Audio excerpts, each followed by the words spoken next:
नमस्ते, आप सभी का स्वागत है आप सभी के अपने चैनल हमर एकेडमी पे। और आज की क्लास में हम देखेंगे अपने जो हमारा सीरीज चल रहा था छत्तीसगढ़ जीएस का, छत्तीसगढ़ सामान्य अध्ययन का। और हम देख रहे थे अपने प्रयोगशाला परिचारक के एग्जाम को लेकर के हम एमसीक्यू सीरीज चला रहे थे, जिसमें हम लोग का पहला क्लास हो चुका था।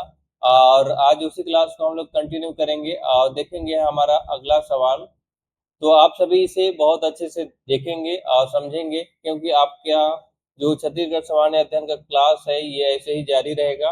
और आपको बहुत सारे क्लास मिलेंगे, क्योंकि आपका जो एग्जाम है उसमें छत्तीसगढ़ का जो जीएस है या फिर जीके कहें, उसमें 15 नंबर का वेटेज है और आपको वो सारे नंबर लाने हैं ताकि आपका जो वेटेज है ये पूरा कंप्लीट हो सके। और आप मतलब एक तरीके से आप एज ले सकें एग्जाम में, क्योंकि जो छत्तीसगढ़ जीएस होता है वो इजी होता है। और इसे आप लोग अधिक से अधिक सही करेंगे या फिर अच्छे से बनाएंगे तो आपका एग्जाम जाहिर सी बात है अच्छा होगा। तो चलिए आज की इस क्लास को हम लोग शुरू करते हैं अपने उस क्लास के आगे के सवालों से। और हमारा जो क्लास था वो शुरू होगा आज के सवाल से। जैसे कि आज के सवाल है छत्तीसगढ़ के खनिज संसाधन के बारे में, आपके सामने कथन दिए गए हैं। इसमें कथन के क्या बोल रहा है, छत्तीसगढ़ भारत का एकमात्र टीन अयस्क, जैसे जो टीन का अयस्क उसे हम क्या कहते हैं, कैसिटराइड उत्पादन के मामले में एक ऐसा राज्य है जो छत्तीसगढ़ में टीन का उत्पादन करता है और ये भारत में एकमात्र है। तो ये हमारा कथन के हो गया। इसके बाद कथन एल में क्या बोल रहा है, छत्तीसगढ़ में कोयले का सर्वाधिक भंडार मांड नदी और कोरबा क्षेत्र में पाया जाता है। ये आपका कथन एल हो गया। इसके बाद आपका कथन है एम में क्या बोल रहा है, बैलाडीला से प्राप्त उच्च कोटि का हेमेटाइट लौह अयस्क विशाखापट्टनम बंदरगाह से कहाँ भेजा जाता है, जापान को निर्यात किया जाता है। ये आपका कथन तीसरा हो गया। इसके बाद है कथन एन में क्या बोल रहा है, चूना पत्थर मुख्य रूप से कडप्पा सेल समूह की चट्टानों से प्राप्त होता है। तो यहाँ पे आपके सामने चार कथन दिए गए हैं। पहला है टीन के बारे में, टीन का उत्पादन छत्तीसगढ़ में होता है, ये आप सभी को पता होना चाहिए। और ये भारत में, पूरे भारत में एकमात्र ऐसा राज्य है जो टीन का सर्वाधिक या लगभग पूरा उत्पादन करता है। कौन, हमारा जो छत्तीसगढ़ है पूरे टीन का उत्पादन करता है और वो पूरे देश में नंबर 1 पे है। ठीक है, ये कथन हमारा सही है। इसके बाद छत्तीसगढ़ में कोयले का सर्वाधिक भंडार है जो मांड नदी घाटी यानी रायगढ़ का जो क्षेत्र है हमारा मांड नदी वाला, और जो कोरबा क्षेत्र है, कोरबा को भी आप लोग कोयला क्षेत्र के नाम से प्रसिद्ध है। ये हमारा कथन सही है। और बैलाडीला, जो दंतेवाड़ा का जो बैलाडीला वाला क्षेत्र है, वहाँ उच्च कोटि का हेमेटाइट लौह अयस्क पाया जाता है। हेमेटाइट ये हमारा लोहा जो आयरन होता है उसका एक अयस्क होता है हेमेटाइट। और वहां से लोहा निकाला जाता है, इसके बाद उसको भेजा जाता है विशाखापट्टनम बंदरगाह, जो कहाँ है, हमारे आंध्र प्रदेश में है। और वहां से उसको कहाँ भेज दिया जाता है, जापान देश में भेज दिया जाता है सीधे। ठीक है। इसके बाद कथन हमारा एन है, चूना पत्थर मुख्य रूप से कडप्पा सेल समूह की चट्टानों से प्राप्त होता है। तो यहाँ हमारे सारे कथन सही हो जाते हैं। तो यहाँ आप टिक करेंगे सी। तो यहाँ पे आपके सामने चार फैक्ट दिए गए थे, इस तरीके से आपको चार फैक्ट यहाँ से याद कर लेने हैं।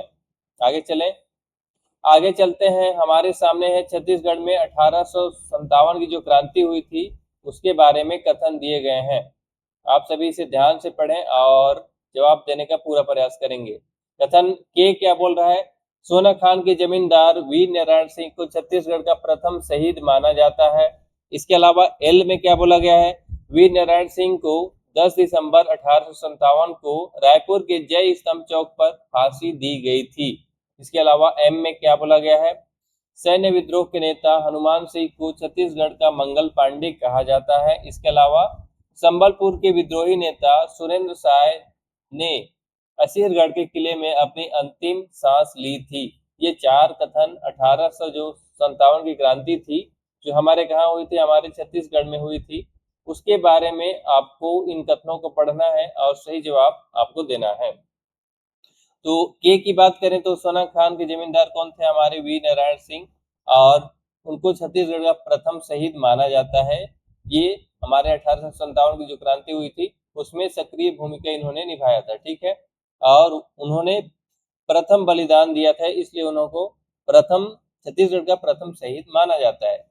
इसके अलावा वीर नारायण सिंह को फांसी कब दी गई थी, तो डेट है आपके सामने 10 दिसंबर 1857, ठीक है, 10 दिसंबर 1857 में दी गई थी, ठीक है, ये आप लोग याद रखेंगे।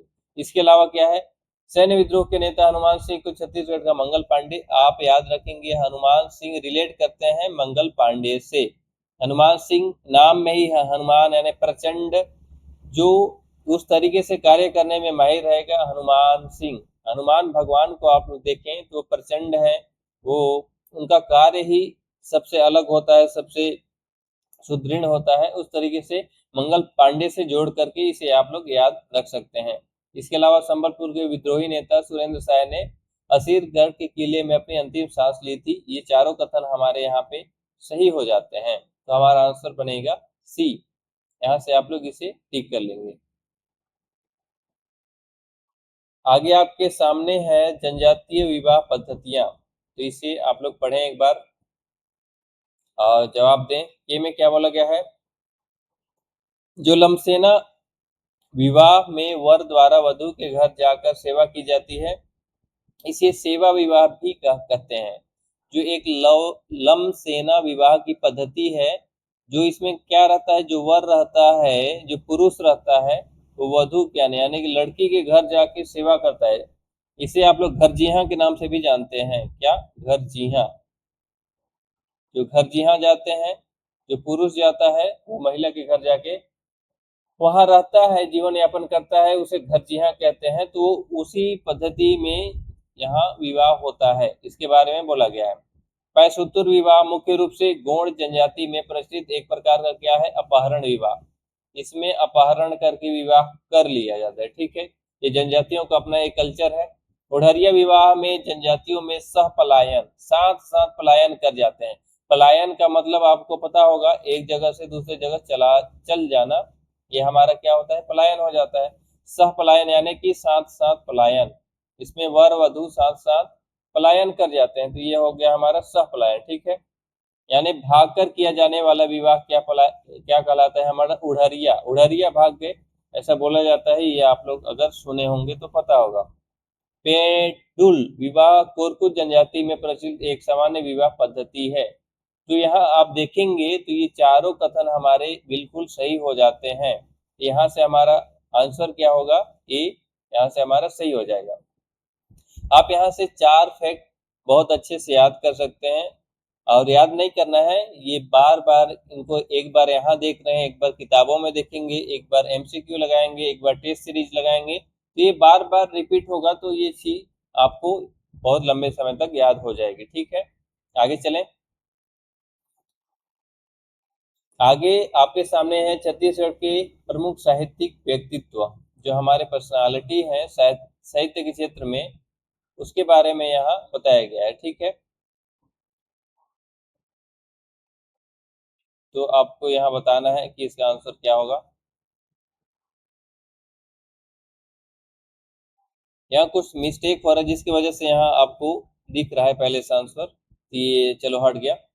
बाबू रेवाराम को छत्तीसगढ़ का प्रथम इतिहासकार माना जाता है, जिन्होंने रतनपुर का इतिहास लिखा। यहाँ बात की जा रही है बाबू रेवाराम है उनके बारे में, ठीक है।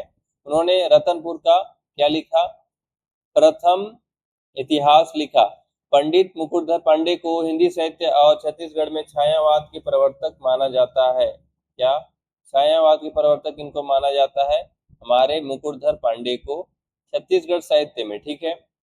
दान लीला छत्तीसगढ़ भाषा का प्रथम काव्य ग्रंथ है। क्या है हमारा, जो दान लीला है वो छत्तीसगढ़ का प्रथम काव्य ग्रंथ है, जिसके रचयिता, यहाँ पूछ लेता है रचयिता, पंडित सुंदर लाल शर्मा। इनको छत्तीसगढ़ की गांधी के रूप में भी आपको पता होगा। छत्तीसगढ़ भाषा का प्रथम उपन्यास ईरू के कहनी बंशीधर पांडे के द्वारा लिखा गया था। तो यहाँ 4 स्टेटमेंट आपको दिया जाता है, इन्हें आप पढ़िए, समझिए और उत्तर देने का प्रयास करिए। पहला आपका विकल्प क्या है, केवल के और एल सही है। विकल्प बी क्या है, एम और एन सही है। विकल्प सी में क्या है, के एल एम एंड, यहाँ एंड होना चाहिए, कुछ और लिख दिया है। एन सभी सही हैं या फिर कोई भी सही नहीं है। तो रेवाराम को छत्तीसगढ़ का प्रथम इतिहासकार माना जाता है और इन्होंने ही लिखा था रतनपुर का इतिहास, तो ये कथन हमारा सही है। इसके अलावा पंडित मुकुटधर पांडे को हिंदी साहित्य और छत्तीसगढ़ में छायावाद के प्रवर्तक भी माना जाता है, ये भी कथन हमारा बिल्कुल सही है। और जो दान लीला था छत्तीसगढ़ भाषा का प्रथम काव्य ग्रंथ है, इसके रचयिता पंडित सुंदर लाल शर्मा जी हैं। और छत्तीसगढ़ भाषा का प्रथम उपन्यास हीरू के कहनी वो किन्होंने लिखा था, बंशीधर पांडे द्वारा लिखी गई थी। तो हमारा आंसर यहाँ से क्या बनता है, सी बनता है। ठीक है, यहाँ से टिक करेंगे आप। आगे चले हम।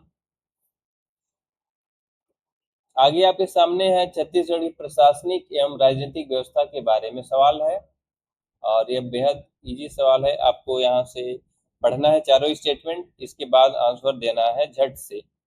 पढ़िए। छत्तीसगढ़ उच्च न्यायालय देश का 19वां उच्च न्यायालय है जो कहाँ है, हमारे बिलासपुर में। तो बिलासपुर में हमारा क्या है, हाई कोर्ट। जो हमारा छत्तीसगढ़ का क्या है, हाई कोर्ट है, वो कहाँ है, हमारे बिलासपुर में है। ठीक है, बिलासपुर में हाई कोर्ट है और जगह क्या है, बोदरी। तो इसे आप लोग याद कर लेंगे, हमारा पहला कथन सही है। छत्तीसगढ़ विधानसभा में कुल कितनी सीटें हैं, 90 सीटें हैं, ये भी बिल्कुल सही है। और आप सभी को उम्मीद करता हूँ कि सभी को ये पता होना चाहिए। और लोकसभा की सीटों की बात करें तो टोटल कितने, 16 सीट हैं, इसमें 11 लोकसभा और 5 राज्यसभा। हमारे 11 क्या है लोकसभा के और 5 क्या राज्यसभा के। ठीक है, तो टोटल मिला के कितना हो गए, 16 सीट हो गए। ये हमारे 16 एमपी मेंबर ऑफ पार्लियामेंट हमारे छत्तीसगढ़ से जाते हैं। ठीक है, इसके बाद छत्तीसगढ़ के प्रथम राज्यपाल दिनेश नंदन सहाय हमारे छत्तीसगढ़ के प्रथम क्या थे, राज्यपाल थे। तो ये हमारे चारों कथन यहाँ पे सही हो जाता है। ठीक है, तो विकल्प एक क्या होगा, हमारा सही होगा। ये बेसिक सवाल था, इजी था। आगे चलें।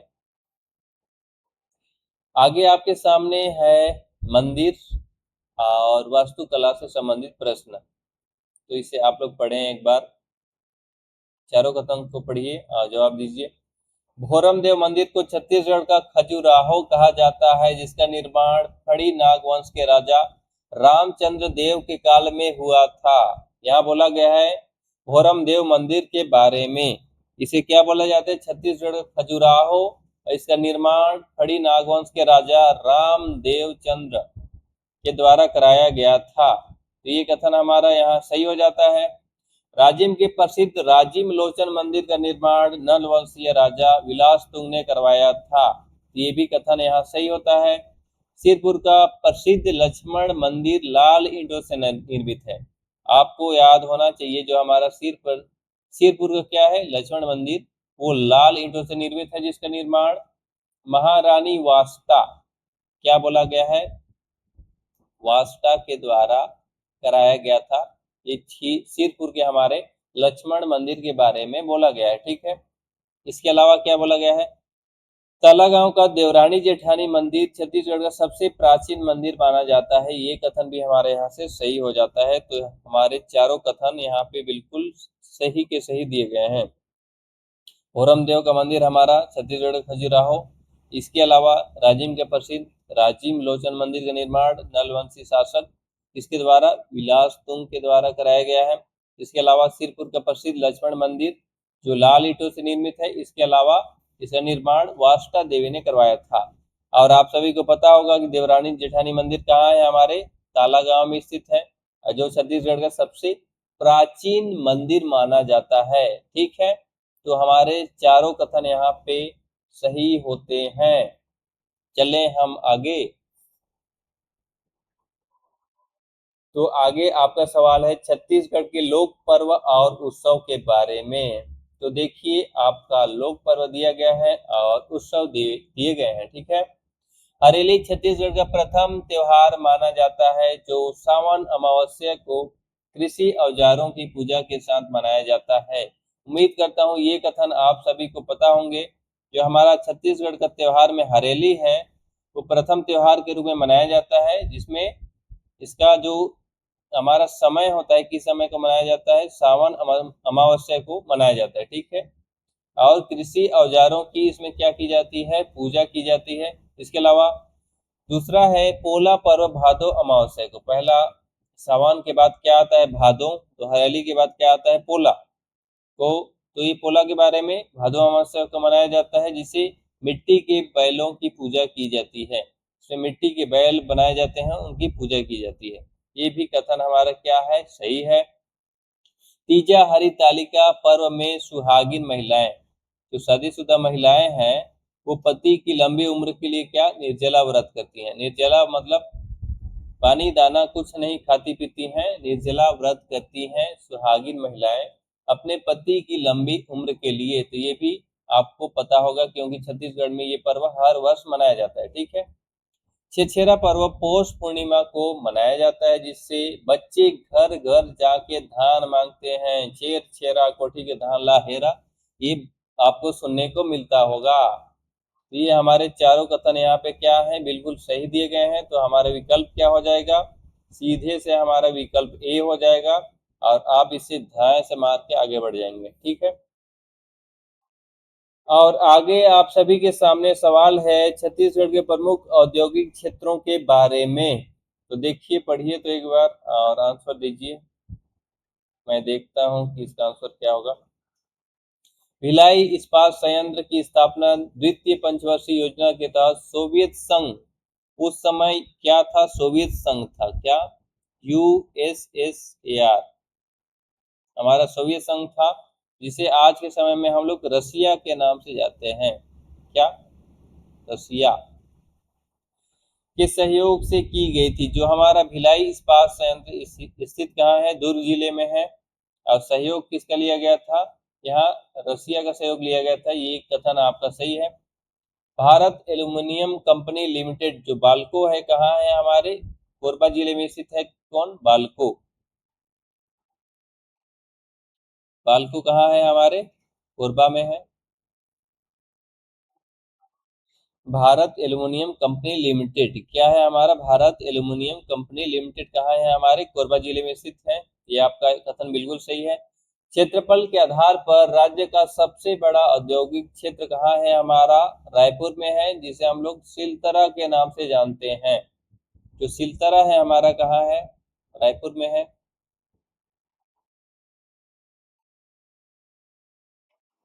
सिलतरा कहाँ है, रायपुर में है, ठीक है। तो इसे आप लोग याद करेंगे, ये भी सही है। हमारा राज्य का सबसे पहला और पुराना विकसित औद्योगिक क्षेत्र उरला, उरला, सिलतरा, ये सब औद्योगिक क्षेत्र हमारे रायपुर में पाए जाते हैं। तो यहाँ से कथन आप लोग सिलेक्ट करेंगे, विकल्प सही हो जाएगा हमारा सी। और इसी के साथ आपके ये चारों स्टेटमेंट, यहाँ से आपको 4 फैक्ट मिलते हैं। इन्हें आप ध्यान से पढ़िए, देखिए और लंबे समय के लिए याद कर लीजिए, क्योंकि कई बार एग्जामों में ये सारी चीज़ें आ जाती हैं। कई बार बीएसपी यानी कि भिलाई इस्पात संयंत्र पूछ लिया जाता है, बाल्को पूछ लिया जाता है। इसके अलावा सिलदरा कहाँ है, उरला कहाँ है, ये औद्योगिक क्षेत्र हैं, इन्हें भी पूछ लिया जाता है, ठीक है। ठीक है, तो फिर हम लोग आगे चलते हैं। और आगे आपके सामने है एक बहुत अच्छा सवाल, कृषि के बारे में यहाँ पे आपको पूछ लिया गया है। तो पढ़िए, छत्तीसगढ़ को अपनी विशेष भौगोलिक बनावट और प्रचुर धान उत्पादन के कारण धान का कटोरा कहा जाता है। कथन आपका बहुत बेसिक सा कथन है, बहुत इजी सा कथन है, आप सभी लोग इसे सही करेंगे। कृषि जलवायु के आधार पर छत्तीसगढ़ को 3 भौगोलिक क्षेत्रों, छत्तीसगढ़ का मैदान हमारा मध्य में पाया जाता है, छत्तीसगढ़ का मैदान। इसके अलावा बस्तर दक्षिण में, और उत्तरी का पठार या उत्तरी के जो पहाड़ी क्षेत्र है, वो हमारा कहाँ हो जाता है, नॉर्थ में। मान लीजिए हमारा छत्तीसगढ़ का मैप ड्रॉ कर लिए, तो बीच में क्या हो जाएगा, हमारा मैदान हो जाएगा। ऊपर में क्या हो जाएगा, हमारा पठार या फिर पहाड़ी क्षेत्र, और नीचे में हमारा दंड कारण्य का क्या हो जाएगा, बस्तर का पठार या दंड कारण्य का पठार हो जाएगा। तो ये छत्तीसगढ़ को हम लोग 3 भौगोलिक क्षेत्रों में इस तरीके से बांट सकते हैं, ठीक है। ये दोनों कथन हमारे सही हैं। छत्तीसगढ़ की प्रमुख खाद्यान्न फसल क्या है, धान, यहाँ के लोग सबसे ज़्यादा धान उत्पादन करते हैं, सबसे ज़्यादा धान यानी चावल खाते भी हैं, जो बोए गए क्षेत्रफल के हिसाब से सबसे बड़ा भाग है।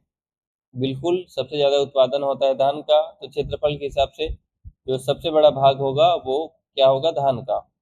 चना छत्तीसगढ़ की प्रमुख और सबसे बड़ी दलहन है। बिल्कुल ये भी कथन हमारा सही है, क्योंकि आपको पता होगा कि चना का दाल मिलता है सोसाइटी में। ये भी कथन हमारा सही हो जाता है। तो यहाँ से हमारे विकल्प ए करेक्ट हो जाता है। ठीक है, आगे चलें। आगे आपके सामने है छत्तीसगढ़ की वन संपदा के बारे में। इसे आप लोग ध्यान से पढ़ें और सही जवाब दे दें। छत्तीसगढ़ की वन संपदा के बारे में 4 कथन दिए गए हैं, के, एल, एम और एन। पहला में क्या बोला गया है, छत्तीसगढ़ में देश के कुल वन आवरण का 12.26% कितना बोला है, 12.26% पूरे देश के आवरण का। ठीक है, ये भी स्टेटमेंट हमारा सही है। छत्तीसगढ़ का राजकीय वृक्ष क्या है, हमारा सरई का पेड़ है। जो छत्तीसगढ़ में सबसे ज्यादा पाया जाता है हमारा सरई का पेड़। आप कहीं भी जाएंगे छत्तीसगढ़ में सरई के पेड़ मिल जाएगा। ये हमारा क्या है, राजकीय वृक्ष है। राज्य के कुल वनों में आरक्षित वनों का प्रतिशत क्या है, हमारा कंजर्व जो हमारा रिजर्व्ड फॉरेस्ट है वो सबसे ज्यादा है। इसके अलावा बस्तर जिले को सागौन वनों का द्वीप कहा जाता है। ये कथन हमारा गलत है। जो हमारा क्या है, बस्तर, जो बस्तर है उसे साल वनों का द्वीप कहा जाता है, साल वनों का द्वीप या आइलैंड। ठीक है, तो ये कथन हमारे यहाँ से गलती हो जाएगा। तो कथन क्या हो जाएगा, एल, के, एल और एम तो सही है, लेकिन हमारा जो एन है बिल्कुल गलत है। तो विकल्प ए यहाँ से टिक करेंगे आप लोग। आगे चलते हैं, आपके सामने है ब्रिटिश नियंत्रण और बस्तर के विद्रोह के बारे में स्टेटमेंट। तो चलिए, तो इसे पढ़िए और आंसर दीजिए। पहला में क्या बोला गया है, छत्तीसगढ़ में ब्रिटिश नियंत्रण 1818 के बारे में बात कर रहे हैं, के बाद ब्रिटिश अधीक्षक कैप्टन एडमंड को नियुक्त किया गया था। ये बात आपको याद करनी है। जो 1818 के बाद जो प्रथम ब्रिटिश अधीक्षक थे कैप्टन एडमंड थे। ये कथन हमारा यहाँ से सही होता है। इसके अलावा मेजर एगन्यू ने छत्तीसगढ़ की प्रशासनिक राजधानी को रतनपुर से रायपुर स्थानांतरित किया था। जो ट्रांसफर किया था, पहले राजधानी कहाँ था, रतनपुर था, उसको ट्रांसफर किया हमारे मेजर एगेन्यू ने। कहाँ किया, रायपुर में, रायपुर में ट्रांसफर किया। ये कथन आपको याद होना चाहिए। इसके अलावा परलकोट का विद्रोह गेंद सिंह के नेतृत्व में किया गया था, जिन्हें बस्तर का प्रथम शहीद भी कहा जाता है। ठीक है, ये कथन हमारे यहाँ से सही हो जाता है। इसके अलावा मौर्य विद्रोह का नेतृत्व झाड़ा सिरहा, किसके बारे में बात किया जा रहा है, मौर्य विद्रोह के बारे में, जो 1876 में हुआ था। कितना, 1876 में मौर्य विद्रोह हुआ था, जिसके नेतृत्वकर्ता कौन थे, झाड़ा सिरहा। ठीक है, जिसका प्रतीक आम की टहनी इसका प्रतीक था। जैसे आपको पता होगा 1857 की जो क्रांति हुई थी उसमें भी एक प्रतीक था, जैसे रोटी। उसी तरह से हम देख सकते हैं आम की टहनी थी, वो मौर्य विद्रोह में एक संकेत थी, एक प्रतीक थी। तो इसे आपको याद रखनी है। तो यहाँ से हमारे चारों कथन सही होते हैं, तो इसे आप लोग टिक करके आगे बढ़ेंगे। और अगला सवाल आप सभी के सामने है 22 नंबर का सवाल। और यहाँ पूछा गया है क्या, यहाँ पूछ लिया गया है जो छत्तीसगढ़ की जनजातियां हैं और युवागिरी, जो हमारे यूथ का, युवाओं का जो गृह होता है, क्या होता है, युवा गृह। वहाँ समय व्यतीत करने हमारे छत्तीसगढ़ के जनजाति युवा जाते हैं। वहाँ उनको कल्चर के बारे में समझाया जाता है और जीवन यापन कैसे करना है, जोड़ी जावर कैसे भिड़ाना है, ये सब वहाँ बताया जाता है। ठीक है, घोटुल मुरिया और माड़िया जनजाति का एक पारंपरिक और सुप्रसिद्ध युवा गृह है। घोटुल किसका है, हमारे मुरिया और माड़िया जनजाति का। क्या है, एक युवागिरी है, इसे आप लोग याद रखेंगे। इसके अलावा घोटुल के जो पुरुष सदस्य होते हैं उनको क्या, चेलिक बोला जाता है, और महिला सदस्यों को मोटियारिन कहा जाता है। ये भी कथन यहाँ पे सही हो जाता है। जो मेल होते हैं उनको क्या बोला जाता है, यहाँ पे बोला गया है चेलिक, चेलिक। इसके अलावा जो फीमेल होते हैं, यहाँ मेंबर की बात की जा रही है, उनको क्या बोला गया है, मोटियारिन, मोटियारिन, ठीक है। तो इसे आप लोग याद रखेंगे। इसके अलावा तीसरा कथन क्या है, घोटुल के प्रमुख जो पुरुष मेल के लीडर होते हैं उनको सिरेदार, और महिला लीडर होती हैं उनको बेलोसा कहा जाता है। ये लीडर की बात कही गई है, ठीक है। सिरेदार जो मेल के लीडर होंगे उसको क्या बोला जाएगा, सिरेदार। इसके अलावा जो फीमेल में होंगी लेडी, और जो लीड करेंगी पूरे फीमेल स्टाफ को, स्टाफ कहना यहाँ सही नहीं है, मतलब महिला साइड से जो लीडर होंगी उनको क्या बोला जाएगा, बेलोसा। तो ये जो स्टेटमेंट है हमारा बिल्कुल सही है, ठीक है, कथन सही है। धुमकुरिया उरांव जनजाति का पारंपरिक युवा गृह है। तो ये हमारे चारों स्टेटमेंट सही होते हैं। विकल्प सी आप लोग ठीक करेंगे और सीधे आगे बढ़ जाएंगे, और ये सारे फैक्ट आपको पता होना चाहिए। जैसे पहला में क्या बोला गया, घोटुल जो होता है हमारे मुरिया और माड़िया जनजाति का पारंपरिक युवा गृह है, जिसे आप लोग याद रख लेंगे। और इसके सदस्य को, जो पुरुष सदस्य होते हैं उनको चेली, और महिला सदस्य होती हैं उनको मोटियारिन कहा जाता है। इसके अलावा आप याद रखेंगे, इसमें सदस्य की बात कही गई है, लेकिन जो पुरुषों में जो लीडर होता है उनको बोला जाता है सिरेदार, और महिलाओं में जो लीडर होती हैं उनको बेलोसा कहा जाता है, ठीक है। और लास्ट में बोला गया है धुमकुरिया उरांव जनजाति का पारंपरिक युवा गृह है। ये स्टेटमेंट चारों सही होते हैं। आगे चलें, और आगे आपके सामने छत्तीसगढ़ के प्राचीन कालीन क्षेत्रीय राजवंशों के बारे में स्टेटमेंट दिए गए हैं। आपको ध्यान से पढ़ना है और आंसर देना है। जैसे कि के में बोला गया है, राजसी तुल्य कुल वंश को छत्तीसगढ़ का प्रथम स्थानीय राजवंश कहा जाता है। बिल्कुल सही बात है। जो राजसी तुल्य कुल वंश है वो छत्तीसगढ़ में प्रथम स्थानीय राजवंश माना जाता है। ये कथन बिल्कुल सही है। सरबपुरी वंश के राजाओं की राजमुद्रा में गजलक्ष्मी का अंकन आपको देखने को मिलता है। ये बिल्कुल सही है। जो सरबपुरी वंश के राजाओं की जो राज मुद्रा थी, जो मुद्राएं थी उनके राज दरबार की मुद्रा, उसमें आपको गज लक्ष्मी का अंकन या चित्र देखने को मिलता था। इसके अलावा आगे बात करें, महाशिवगुप्त बालाजुन पांडु वंश के प्रतीक सबसे प्रतापी शासक थे, जिनके शासन काल को छत्तीसगढ़ का स्वर्ण काल कहा जाता है। तो इसे आप लोग याद रखेंगे, छत्तीसगढ़ का स्वर्ण काल जो शासन के क्षेत्र में बोला जाता है वो महाशिवगुप्त बालाजुन को बोला जाता है। वो किस वंश के थे, पांडु वंश के थे, और सबसे प्रतापी, सबसे ताकतवर, सबसे योग्य शासक थे, ठीक है। इसलिए बोला जाता है छत्तीसगढ़ का स्वर्ण काल। ये कथन आपको सही होता है। छत्तीसगढ़ के कोरापुट और बस्तर क्षेत्र में शासन करने वाले बाण वंश की राजधानी क्या थी, पाली थी। तो यहाँ पे 4 स्टेटमेंट आपके सामने हैं, और चारों स्टेटमेंट आपको यहाँ से हिस्ट्री के बारे में, सीजी हिस्ट्री के बारे में याद यहीं से कर लेने हैं, और एग्जाम में अगर आता है तो आपको बिल्कुल टिक करना है सही सही। तो यहाँ से 4 कथन आपके सही होते हैं। और इसी के साथ हम चलते हैं अपने अगले सवालों पे। और अगला सवाल है आपका छत्तीसगढ़ के लोकगीत के बारे में। इसमें कथन क्या है, सुआ नृत्य या फिर गीत दीपावली के अवसर पर केवल महिलाओं द्वारा किया जाने वाला गीत है, और इसे तोता नृत्य भी कहा जाता है। तो ये कथन बिल्कुल सही है। जो सुआ गीत होता है हमारा, या फिर नृत्य होता है, ये गीत के साथ नृत्य होता है। तो ये होता है हमारे दीपावली के समय में। किस समय होता है, दीपावली के समय में। आप सभी ने इसे देखा होगा, सुना होगा और इसका आनंद लिया होगा।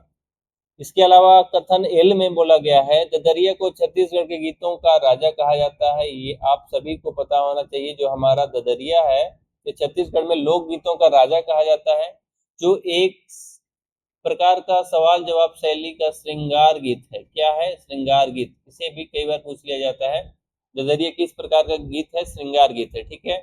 इसके अलावा भरथरी गायन वैराग्य प्रधान लोकगीत है कि प्रमुख कलाकार स्वर्गीय है हमारी सुरुजबाई खांडे थी। ठीक है, ये भी कथन सही है। और बांस गीत मुख्य रूप से राउत जाति द्वारा गाया जाने वाला एक करुण प्रधान गीत है। जो बांस गीत है किसके द्वारा गाया जाता है? हमारे किसके द्वारा? राउत जाति के लोगों द्वारा। ठीक है, बांस गीत हमारे राउत के द्वारा गाया जाता है। तो यहाँ पे हमारे चारों कथन सही हैं और इस तरीके से आपको यहाँ से 4 फैक्ट याद होते हैं या फिर 4 नए चीज हो सकता है, यहाँ से आपको पता हो जाता है। ठीक है, आगे चलें।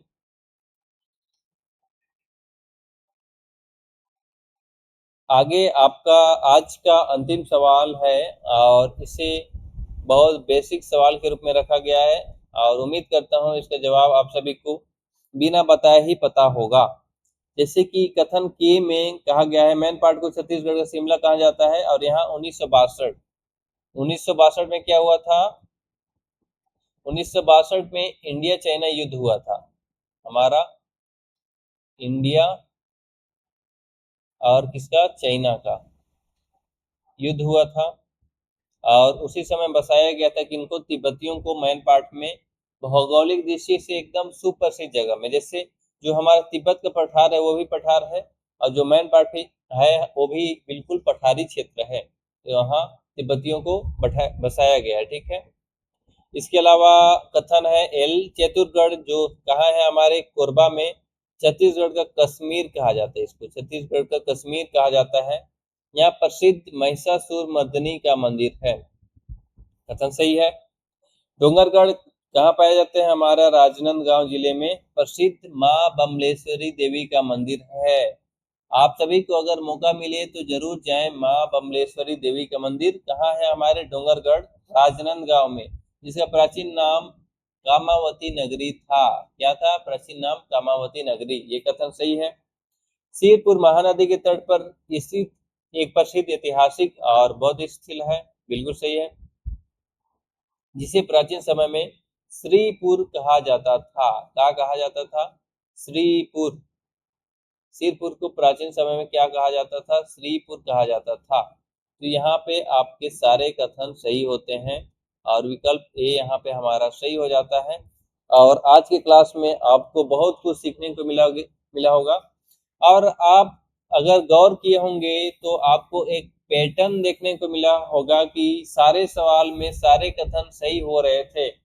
लेकिन अगर आप लोग ध्यान से इस क्लास को देखेंगे, पढ़ेंगे, तो आपको ये लाभ होगा कि सारे कथन यानी स्टेटमेंट के माध्यम से आपको बहुत सारे फैक्ट जानने को मिल रहे थे, बहुत सारे फैक्ट आप याद कर सकते हैं और इस तरीके से आपका जो छत्तीसगढ़ जीएस है, जीके है, उसके बहुत सारी चीज़ों को आप जान जाएंगे इस क्लास से। और इसी तरीके से हम और भी सवाल करेंगे आने वाले क्लास में और छत्तीसगढ़ के लगभग हर टॉपिक से हम लोग सवाल लाएंगे और आप सभी से मिल करके हम लोग डिस्कस करेंगे, पढ़ेंगे और छत्तीसगढ़ को एक नए तरीके से पढ़ने का प्रयास करेंगे। और इस तरीके से मैं उम्मीद करूंगा कि ये सारी चीज़ें आपको एग्जाम में हेल्प करेंगी। तो आज के लिए मैं इतना ही रखता हूँ और मिलूंगा मैं आप सभी से अगले क्लास में। तो आप मुझे विदा करिए यहाँ से और मिलता हूँ मैं आप सभी से अगले क्लास में। तब तक के लिए आपको क्लास में जुड़ने के लिए बहुत बहुत धन्यवाद।